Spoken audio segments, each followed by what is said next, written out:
बेंगलुरु के एक छोटे से बगीचे में, जहां गुलाब और चमेली की महक हवा में बिखरी हुई थी, माया उदास बैठी थी। उसका दिल टूट चुका था। वह अपने एक्स बॉयफ्रेंड रोहन से मिलने आई थी, जिसके साथ उसने 3 साल बिताए थे। लेकिन रोहन ने उसे धोखा दिया, किसी और लड़की से शादी कर ली, और अब वह उसे ढूंढने के बावजूद नहीं मिला। माया की ट्रेन 3 घंटे बाद मुंबई के लिए थी, और वह इस उदासी को भुलाने के लिए एक गुलाब तोड़ने की कोशिश कर रही थी। तभी उसकी नजर सामने बैठे एक लड़के पर पड़ी। वह लड़का, आदित्य, उसे चुपके से देख रहा था। माया के मन में गुस्सा और दर्द का मिश्रण था। कैसे देख रहा है ये? मदद करने की बजाय बस घूर रहा है। तभी आदित्य उठा और उसके पास आया। लो, मैं तोड़ देता हूं, उसने हल्के से मुस्कुराते हुए कहा। माया ने तीखा जवाब दिया। अभी फूल तोड़ोगे, फिर मेरा नाम पूछोगे, फिर मिलने बुलाओगे, और एक दिन जब मैं तुम्हारे करीब आ जाऊंगी, तुम मुझे छोड़कर चले जाओगे। आदित्य ने हंसते हुए कहा। इतना लंबा प्रोसेस? ठीक है, नाम मत बताओ, लेकिन दोस्ती तो कर सकती हो ना? माया ने उदास स्वर में कहा। तुम्हारा बेड लक है, मैं आज वापस मुंबई जा रही हूं। मेरी ट्रेन 3 घंटे बाद है। मैं यहां अपने एक्स बॉयफ्रेंड से मिलने आई थी, जिसने मुझे छोड़ दिया। आदित्य ने गहरी सांस ली और कहा, जिसने तुम्हें छोड़ा, उसे तुमने नहीं छोड़ा। चलो, मैं तुम्हें बेंगलुरु दिखाता हूं। 3 साल बर्बाद किए, तो 3 घंटे और बर्बाद कर लो। माया ने सोचा, 3 साल बर्बाद किए तो 3 घंटे और सही। उसने एक शर्त रखी, तुम मेरा नाम और नंबर नहीं पूछोगे। आदित्य ने हंसते हुए शर्त मान ली। अगले 3 घंटे जादुई थे। आदित्य ने माया को बेंगलुरु की गलियों में घुमाया।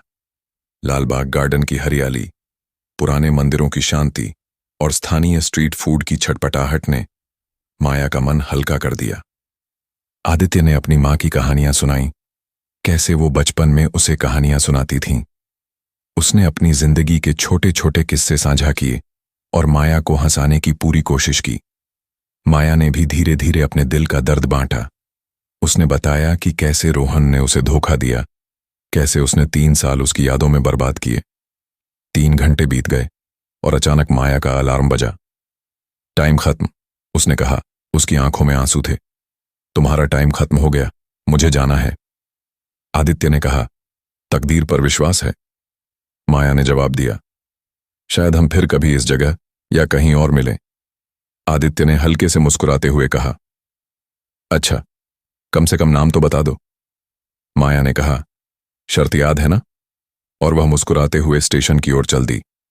उसने चुपके से एक कागज पर अपना नाम और नंबर लिखकर आदित्य की जेब में डाल दिया था, बिना उसे बताए। ट्रेन में बैठते ही माया की आंखों में आंसू थे। उसे लग रहा था कि उसने 3 घंटों में वो जिंदगी जी ली, जो 3 साल में नहीं जी पाई थी। दूसरी ओर आदित्य भी उदास था। उसने अपनी जेब से फोन निकाला और वो कागज नीचे गिर गया। उसे पता नहीं था कि उसमें माया का नाम और नंबर लिखा था। हवा के झोंके में कागज उड़ गया और तकदीर ने उन्हें अलग कर दिया। वक्त बीतता गया। माया मुंबई लौट आई और अपने करियर में डूब गई। उसने एक मार्केटिंग फर्म में नौकरी शुरू की और अपने टूटे दिल को जोड़ने की कोशिश की। लेकिन हर रात जब वह अकेली होती, आदित्य की वो 3 घंटे की यादें उसे सताती थीं। उसकी हंसी, गुलाब तोड़ने की बात, वो बेंगलुरु की गलियां, सब कुछ जिंदा था। वह सोचती, काश मैंने उसे फोन नंबर दे दिया होता। लेकिन अब बहुत देर हो चुकी थी। आदित्य भी बेंगलुरु में अपनी जिंदगी में आगे बढ़ गया। उसने एक स्टार्टअप शुरू किया और अपनी मां के साथ समय बिताने में व्यस्त हो गया। लेकिन माया की वो उदास आंखें और मुस्कान उसे भूलती नहीं थीं। उसने कई बार उस बगीचे में जाकर बैठने की कोशिश की, शायद वो फिर मिल जाए। लेकिन तकदीर ने उसे मौका नहीं दिया। उस कागज का उसे कभी पता नहीं चला, जो हवा में उड़ गया था।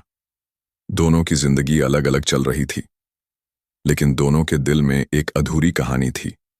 माया ने अपने दर्द को छिपाने के लिए काम में खुद को डुबो लिया, और आदित्य ने अपनी यादों को अपने स्टार्टअप की मेहनत में दबाने की कोशिश की। 5 साल बाद माया की जिंदगी में एक नया मोड़ आया। उसके परिवार ने उसकी शादी तय कर दी। माया ने हार मान ली थी।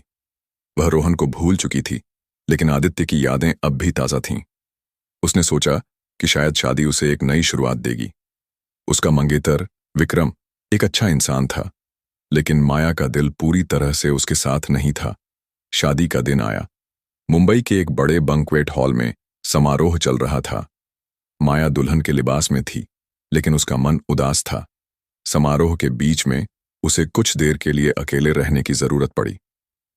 वह हॉल के पीछे बगीचे में चली गई, जहां फूलों की महक उसे बेंगलुरु की याद दिला रही थी। अचानक उसे एक परिचित आवाज सुनाई दी।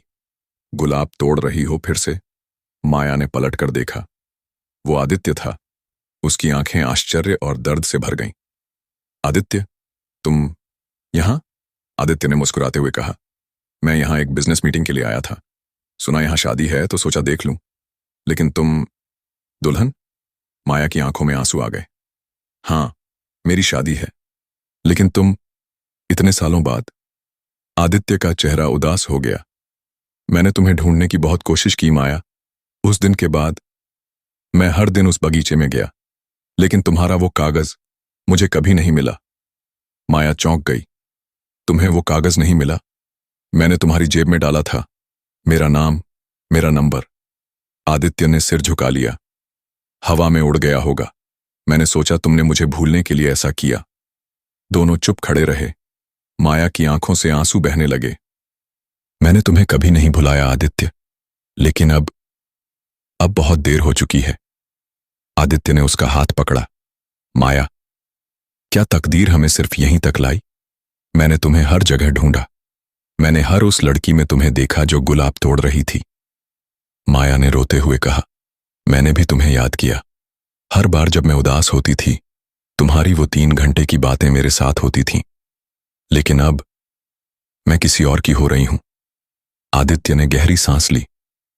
मैं तुम्हें खुश देखना चाहता हूं माया। अगर तुम्हारी शादी तुम्हें खुशी देगी तो मैं पीछे हट जाऊंगा, लेकिन मेरे दिल में तुम हमेशा रहोगी।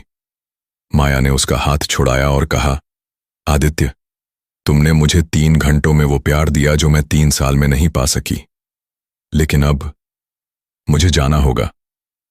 वह हॉल की ओर मुड़ गई, लेकिन उसका दिल टूट रहा था। आदित्य वहीं खड़ा रहा। उसकी आंखों में आंसू थे। जैसे ही माया हॉल में दाखिल हुई, उसने पलटकर देखा। आदित्य अभी भी वहीं खड़ा था। उसे देख रहा था। शादी हो गई। माया विक्रम की पत्नी बन गई, लेकिन उसका दिल हमेशा अधूरा रहा। वह अपने पति के साथ एक अच्छी जिंदगी जी रही थी, लेकिन आदित्य की यादें उसे कभी नहीं छोड़ी। दूसरी ओर आदित्य ने अपने स्टार्टअप को और बड़ा किया, लेकिन उसकी जिंदगी में एक खालीपन था। वह अक्सर उस बगीचे में जाता जहां उसने माया से मुलाकात की थी। 1 साल बाद तकदीर ने फिर से खेल खेला। माया अपने पति के साथ बेंगलुरु एक बिजनेस ट्रिप पर आई। वह उसी बगीचे में गई जहां उसकी और आदित्य की मुलाकात हुई थी। वह उदास थी, अपने अतीत को याद कर रही थी। तभी उसे एक परिचित चेहरा दिखा। माया, आदित्य की आवाज थी। माया ने पलटकर देखा। उसकी आंखें फिर से नम हो गईं। आदित्य? फिर से? आदित्य ने कहा, मैं हर हफ्ते यहां आता हूं। शायद तकदीर फिर से हमें मिलाए। माया ने हंसते हुए कहा, तकदीर बार बार हमें मिलाती है, लेकिन शायद हमारी कहानी अधूरी ही रहेगी। आदित्य ने गहरी सांस ली। शायद, लेकिन अगर तकदीर हमें बार बार मिलाती है तो शायद एक दिन। माया ने उसकी बात काट दी। आदित्य, मैं शादीशुदा हूं, लेकिन तुम मेरे दिल में हमेशा रहोगे। दोनों एक दूसरे को देखते रहे। उनकी आंखों में एक अधूरी कहानी थी। माया ने एक गुलाब तोड़ा और उसे आदित्य को दिया। इसे रखो, शायद ये तुम्हें मेरी याद दिलाए। आदित्य ने गुलाब लिया और कहा, तकदीर फिर से हमें मिलाएगी माया, मैं इंतजार करूंगा। माया मुस्कुराई और चली गई। आदित्य गुलाब को सीने से लगाए खड़ा रहा। उनकी कहानी अधूरी थी, लेकिन तकदीर का खेल अभी खत्म नहीं हुआ था। माया की शादी के बाद की जिंदगी वैसी नहीं थी जैसी उसने सपने में सोची थी।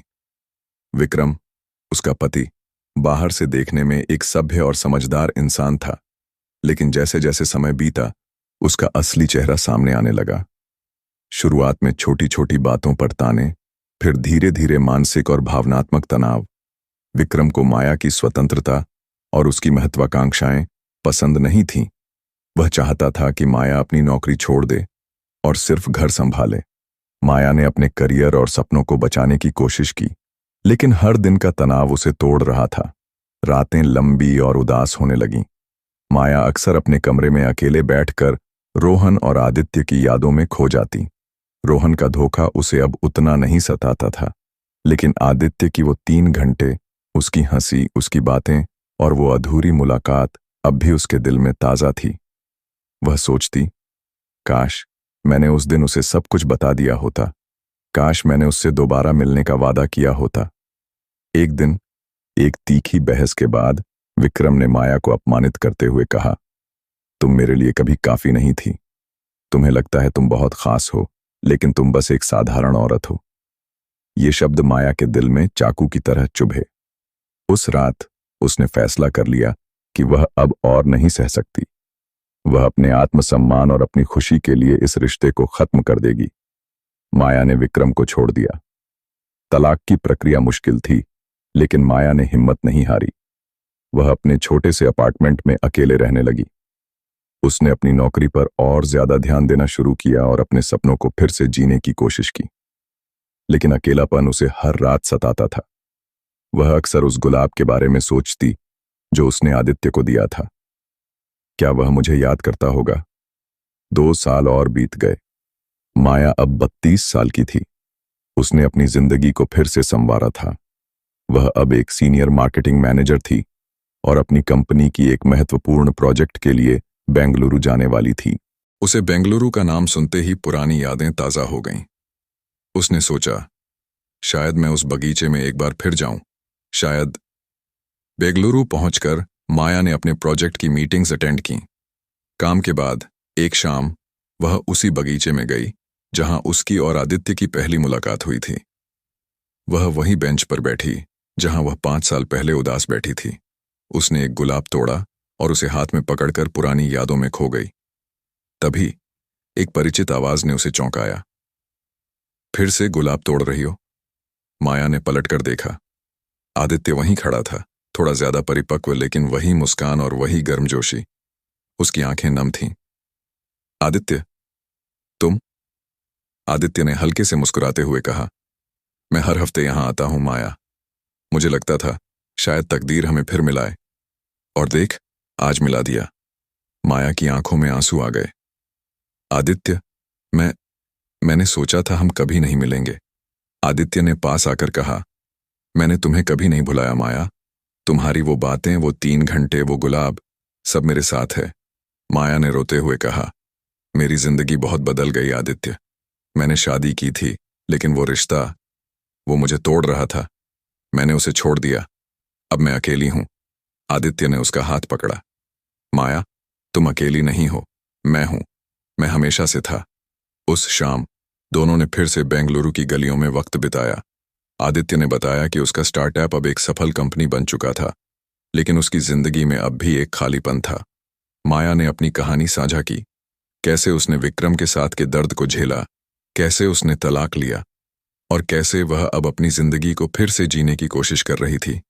आदित्य ने कहा, माया, मैंने तुम्हें ढूंढने की बहुत कोशिश की। उस कागज के बारे में जब मुझे पता चला, मैंने खुद को कोसा, लेकिन आज तकदीर ने हमें फिर मिलाया है। माया ने मुस्कुराते हुए कहा, शायद तकदीर को हमारी कहानी अधूरी नहीं छोड़नी थी। दोनों ने उस रात को कॉफी शॉप में घंटों बातें की। माया को लगा कि वह फिर से जी रही थी। आदित्य की हर बात, उसकी हंसी, उसकी वो गर्मजोशी, सब कुछ उसे अपने दर्द से बाहर निकाल रहा था। लेकिन माया के मन में एक डर था, क्या ये फिर से टूट जाएगा? अगले दिन माया को मुंबई वापस जाना था। स्टेशन पर आदित्य उसे छोड़ने आया। माया ने कहा, आदित्य, मैं फिर से टूटना नहीं चाहती। मैंने बहुत कुछ खोया है। आदित्य ने उसका हाथ पकड़ा और कहा, माया, मैं तुम्हें कभी नहीं छोड़ूंगा। ये मेरा वादा है। लेकिन मैं तुम्हें समय देना चाहता हूं। तुम जब तैयार हो, मुझे बता देना। मैं इंतजार करूंगा। माया ने एक कागज निकाला और उस पर अपना नंबर लिखकर आदित्य को दिया। इस बार ये हवा में नहीं उड़ेगा। आदित्य ने हंसते हुए कहा, इस बार मैं इसे अपने दिल में रखूंगा। माया ट्रेन में बैठ गई, लेकिन इस बार उसकी आंखों में आंसू नहीं, एक नई उम्मीद थी। आदित्य ने ट्रेन को जाते हुए देखा और उसके चेहरे पर एक मुस्कान थी। तकदीर ने उन्हें फिर मिलाया था और इस बार वो इस मौके को नहीं खोना चाहते थे। माया और आदित्य अब नियमित रूप से संपर्क में थे। माया मुंबई में अपनी जिंदगी को संवार रही थी और आदित्य बेंगलुरु में अपने स्टार्टअप को नई ऊंचाइयों तक ले जा रहा था। दोनों फोन पर घंटों बातें करते, पुरानी यादों को ताज़ा करते और एक दूसरे के सपनों को समझने की कोशिश करते। माया को अब लगने लगा था कि शायद जिंदगी ने उसे दूसरा मौका दिया है। आदित्य की बातों में वही गर्मजोशी थी जो उसे उस बगीचे में 3 घंटों में मिली थी। कई महीनों तक दोनों ने एक दूसरे को समझा। माया अब अपने अतीत के दर्द से बाहर निकल रही थी। उसने आदित्य को बताया कि वह अब किसी रिश्ते में जल्दबाजी नहीं करना चाहती और आदित्य ने उसका पूरा साथ दिया। उसने कभी माया पर दबाव नहीं डाला, बल्कि उसे समय और प्यार से अपने दिल को ठीक करने का मौका दिया। एक दिन आदित्य ने माया को बेंगलुरु बुलाया। माया, इस बार कोई शर्त नहीं, बस तुम आओ, मैं तुम्हें कुछ दिखाना चाहता हूं। माया ने हंसते हुए हामी भर दी। माया बेंगलुरु पहुंची। आदित्य उसे उसी बगीचे में ले गया जहां उनकी पहली मुलाकात हुई थी। बगीचा अब और खूबसूरत हो गया था। गुलाब और चमेली की महक अब भी वहीं थी, लेकिन इस बार माया के चेहरे पर उदासी नहीं, एक हल्की सी मुस्कान थी। आदित्य ने उसे उस बेंच की ओर ले जाकर बैठाया जहां वो 5 साल पहले मिले थे। माया, आदित्य ने गहरी सांस लेते हुए कहा, उस दिन मैंने तुमसे कहा था कि तकदीर हमें फिर मिलाएगी, और देखो, उसने हमें बार बार मिलाया। मैं नहीं चाहता कि ये मौका फिर से छूट जाए। माया ने उसकी आंखों में देखा। आदित्य, मैंने बहुत कुछ खोया है, लेकिन तुमने मुझे फिर से जीना सिखाया। आदित्य ने अपनी जेब से एक छोटा सा डिब्बा निकाला। उसमें एक साधारण सी अंगूठी थी जिसके बीच में एक छोटा सा गुलाब का डिजाइन बना था। ये कोई शादी का प्रस्ताव नहीं है माया, ये एक वादा है। मैं तुम्हारे साथ हर कदम पर रहूंगा, चाहे कुछ भी हो। जब तुम तैयार हो तब मुझे बता देना। माया की आंखों में आंसू थे, लेकिन इस बार वो खुशी के आंसू थे। उसने अंगूठी ली और कहा, मैं तैयार हूं आदित्य, लेकिन इस बार कोई शर्त नहीं। समय बीतता गया। माया और आदित्य ने धीरे धीरे अपने रिश्ते को मजबूत किया। माया ने अपनी नौकरी का एक हिस्सा रिमोट कर लिया ताकि वह बेंगलुरु में आदित्य के साथ ज्यादा समय बिता सके। दोनों ने एक दूसरे के साथ छोटी छोटी खुशियां बांटी, सुबह की कॉफी, शाम की सैर और उस बगीचे में गुलाब तोड़ने की आदत। 1 साल बाद दोनों ने एक सादगी भरी शादी की। उस शादी में सिर्फ करीबी दोस्त और परिवार थे। माया ने एक साधारण लहंगा पहना और आदित्य ने एक गुलाब उसकी जूड़े में लगाया। उस बगीचे को सजाया गया था जहां उनकी कहानी शुरू हुई थी। शादी के बाद माया ने अपने करियर को और ऊंचाइयों तक ले जाया और आदित्य ने अपने स्टार्टअप को और विस्तार दिया। दोनों ने एक दूसरे का साथ कभी नहीं छोड़ा। कई साल बाद माया और आदित्य अपने छोटे से घर के आंगन में बैठे थे। उनके बीच एक छोटी सी मेज पर एक गुलाब का गमला रखा था, जिसे वे हर साल उस बगीचे से लाए गुलाबों से सजाते थे। माया ने आदित्य का हाथ पकड़ा और कहा, तकदीर ने हमें सचमुच बहुत कुछ दिया। आदित्य ने मुस्कुराते हुए कहा, नहीं माया, तकदीर ने हमें एक दूसरे को दिया और ये मेरे लिए काफी है। उस रात जब चांद की रोशनी उनके आंगन में बिखर रही थी, माया और आदित्य ने एक दूसरे की आंखों में देखा। उनकी कहानी, जो कभी अधूरी थी, अब पूरी हो चुकी थी। तकदीर ने उन्हें बार बार मिलाया और इस बार उसने उन्हें हमेशा के लिए एक कर दिया। तो दोस्तों, आपको यह कहानी कैसी लगी, कमेंट बॉक्स में जरूर बताएं। स्टोरी को लाइक करें और चैनल को सब्सक्राइब करें। पूरी कहानी देखने के लिए आप सबका धन्यवाद।